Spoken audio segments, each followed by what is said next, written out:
पहले किसको मनाइए और किसका लीजिए नाम। माता पिता गुरु अपना भई अलख पुरुष का नाम। शब्द विवेकी पार की सिर माथे की मोर। शब संताने बंदगी भई अपनी अपनी ठोर। सतगुरु मिला जुझानिए ज्ञान उजाला हो। भरम का भांडा फोड़ करे रहे अकेला सो। सत्संग मनुष्य के अंदर सुधार लाता है। लंबे समय तक जुड़े रहें तो सुख की खान प्राप्त होती है। हम भले और बुरे में अंतर करना सीख जाते हैं, बुराई से हटते हैं, भलाई के साथ जुड़ते हैं। अब सत्संग ये कहता है, आज के हिसाब से बता रहा हूं मैं, कि हमको ज्ञान को इतिहास से, विज्ञान से और आंखों देखिए और अंतःकरण का अनुभव, आत्मा का अनुभव, 4 प्रकार से ज्ञान को परखने के बाद ही स्वीकार करना चाहिए। यदि वो इतिहास की कसौटी पर खरा नहीं उतर रहा है तो झूठा है, और विज्ञान से प्रमाणित नहीं है तो भी झूठा है, और हमने आंखों से देखा उसके खिलाफ जा रहा है तो भी झूठा है। हमारे आत्मा जो बता रही है उसके हिसाब से नहीं है तो झूठा है। अब आपके अंदर जो परमात्मा का अंश है वो किसी कीमत पर हमको बुरे कार्य करने के लिए प्रेरित नहीं करता है। जब हम कोई कार्य करते हैं तो वो आत्मा रूपी राम उस गलत कार्य को करने से रोकता है कि भाई ये गलत काम है, इसको मत करे। फिर दूसरा है जिसके ऊपर माया का प्रभाव है, जीव, वो ये कहता है होगा सो देखा जाएगा, कर ले। तो उसके झांसे में नहीं आना है। पहले जो आपको संकेत देता है कि ये गलत काम है, इसको नहीं करना, उसकी आवाज सुने। जिसने आत्मा रूपी राम की आवाज दबाई उसको अवश्य इस दुनिया में नुकसान उठाना पड़ा है। हमने आंखों से ये भी देखा है कि 5 आदमी यदि इकट्ठे हो रहे हैं और मां एक नाते में बाबा है, एक पोता है। अब मां भाई बराबर के हैं, चाहे वो बाबा है या पोता है, वहां पंच की हैसियत से हैं। यदि बाबा ने उन 5 आदमियों के बीच में उस पोता की फजीयत कर दी, अपमानित कर दिया, तो एक दिन उस बाबा की गृहस्थी पतन को प्राप्त होगी। हमने आंखों से देखा है, बहुत सी गृहस्थी 5 आदमी की जो फटकार लगती है तो तबाह हो जाती है। इसलिए कभी भी 5 आदमियों में किसी को अपमानित नहीं करें, उसको अपने बराबर का ही समझे। मेरा निवेदन है, आगे अपने बच्चों को भी यही बताएं कि 5 आदमियों में किसी का अपमान मत करना। आप जूते वाले हो, पैसे वाले हो, इस वजह से आप किसी का अपमान करेंगे तो आपकी गृहस्थी तबाह होगी। जिन लोगों ने ऐसा रास्ता अपनाया है वो खाती पीती गृहस्थी बर्बाद हुई है। और ऐसे लोग जो स्वयं अपमानित हुए हैं लेकिन उनने बदले की भावना नहीं रखी, अपना काम रुचि के साथ किया है और दूसरे के काम में किसी प्रकार की रुकावट नहीं डाली, वो आज अपना सर्वांगीण विकास कर चुके। उनके कुंज झुक रही है जहां छप्पर थे, और बहुत सारे संसाधन उनके पास है, उनके पास नौकर भी है, पैसा भी है, लेकिन जो खाते पीते जब उनकी बुराई घुसी घर में तो उनका पतन हुआ। क्षमा करना, जो देखा है वो बता रहा। इसलिए किसी को अपमानित मत करना, जीवन में खुद का काम रुचि के साथ करना, दूसरे के काम में रुकावट नहीं डालना।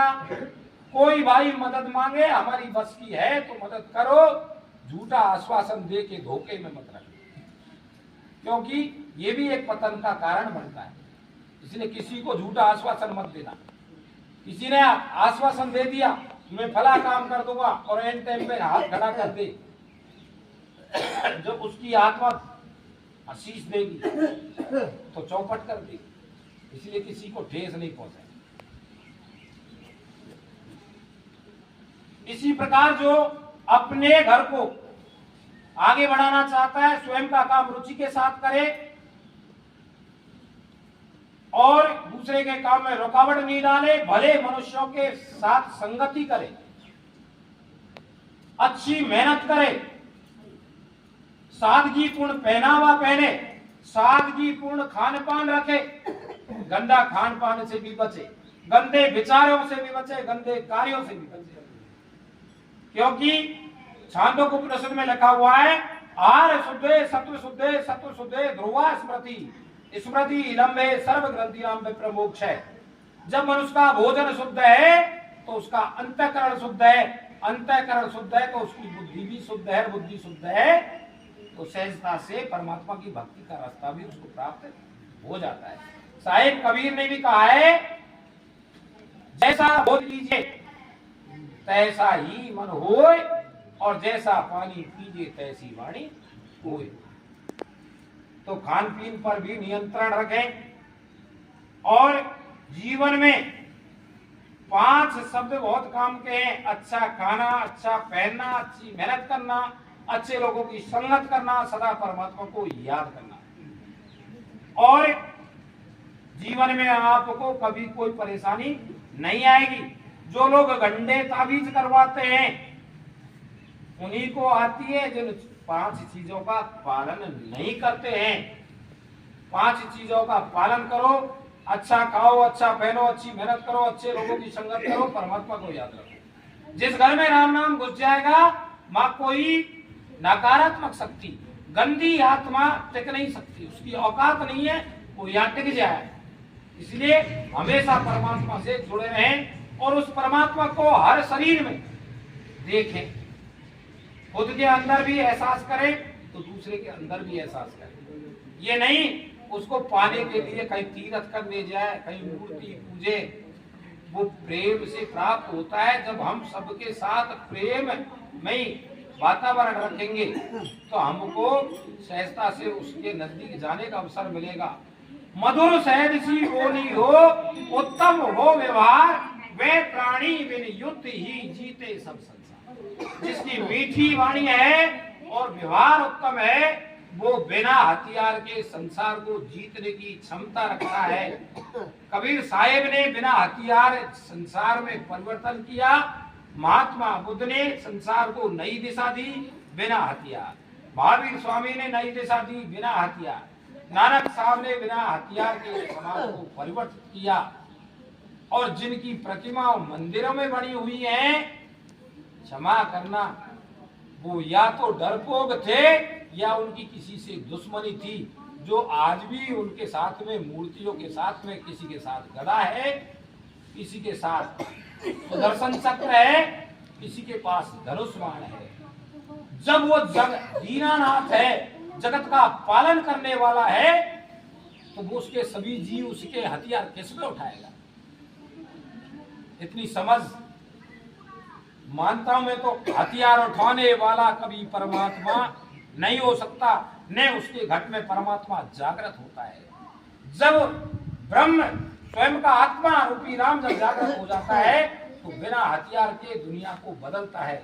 नारद मुनि ने वाल्मीकि के हथियार गिरवाए और अंगुली माल जो डकैत था, जिसके गले में मनुष्य के हाथों की जो अंगड़ियां उनके टकोरों की माला थी, महात्मा बुद्ध का भी नंबर आ गया एक दिन कि भाई बाबा तेरे को मारूंगा, क्यों मारता है? कि मेरे काम यही है, मैं मनुष्यों को मारता हूँ। बोलिए गले में क्या है?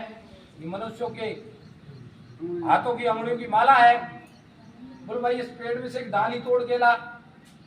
डाली तोड़ के लाया कि बेटा दोबारे लगा के आ। बाबा नहीं लग सकती। जब तू डाली तोड़कर वापस नहीं लगा सकता तो दूसरे की जीव हत्या करने का तुझे अधिकार नहीं है। उसी दिन से ही अंगुली मार डकैत जो रोज मनुष्य मारता था एक अच्छा संत हुआ। तो जो हथियार के बिना संसार को बदलने की क्षमता रखता है वो ही ब्रह्म है। इस दृष्टि में महात्मा बुद्ध महावीर स्वामी, नानक साहब, कबीर साहेब, संत दादू दयाल इत्यादि, जिनने ब्रह्म को स्वयं के घट में जागृत किया है और अंत में ज्योतिश्वरी परमात्मा में विलीन किया, जिसको मोक्ष कहते हैं। तो सब कुछ है जो हमारी कार्य प्रणाली के ऊपर है। हम कैसे रहते हैं और कैसे लोगों के साथ व्यवहार करते हैं, इस हाथ लेना और इस हाथ देना। हम जैसा व्यवहार करेंगे वैसा ही दुनिया हमारे साथ व्यवहार करेगी।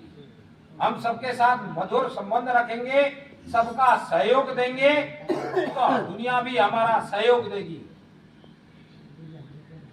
कर्म और व्यवहार से सबका देना साथ, बुरा वक्त टल जाएगा दाता पकड़े हाथ। कहते परमात्मा की हजार वजह होती हैं। जब हम सबसे हिलमिल के चलेंगे, किसी के संकट में साथ देंगे, जब हम पर संकट आएगा तो हजारों भुजाएं यानी 500 आदमी एक साथ आपकी मदद करने को तैयार होंगे। यदि हमने जीवन में दूसरे को सताने का ही काम किया है तो दम के अकेले ही देह को त्यागेंगे। हमारा साथ देने वाला दुनिया में कोई नहीं मिलेगा। इसलिए क्षमा करना, किसी को परेशान नहीं करें और सहयोग के साथ चलें। सहयोग से चलेंगे तो दुनिया हमारा सहयोग करेगी और हमारी सहजता से सुखपूर्वक जीवन यापन हो जाएगा और देह त्यागने के बाद में हमको कोई गाली नहीं देगा। यदि बुरे कर्म हुए तो देह त्यागने के बाद में गाली पड़ेंगी। यही स्वर्ग और नरक है। जब कोई आदमी है उसकी देह में से बोलता पुरुष निकल जाता है, जो राम है असली, कहते हैं नमस देखते हैं भाई कि मर रहा है भाई, कि अभी तो भाई राम है राम है। और जब वो नबज बंद हो जाती है, श्वास बंद हो जाती है कि भाई अब राम ने कर, तो असली राम ये है, इसको ठेस नहीं पहुंचाए और उसको हेरने की कोशिश नहीं करें। हेरे तो स्वयं के अंदर ही हेरे, स्वयं से अकेले में बात करें। रात को सोते समय मनन करें कि हमने दिन भर में जो कार्य किए उनमें कितने तो अच्छे हैं, कितने बुरे हैं, ऐसे कौन सा काम हो गया जिससे किसी को ठेस पहुंची। इसका अवलोकन स्वयं को करना है, दूसरा करने वाला नहीं है। ये इस स्थिति में जब हम पहुंच जाएंगे कि स्वयं ही निदान करने लग जाएंगे कि ये गलत है ये सही है। रात के समय हो सकता है ये काम, स्वयं के कार्यों का परीक्षण करने की क्षमता जब होगी तो हम सुख भी प्राप्त करेंगे।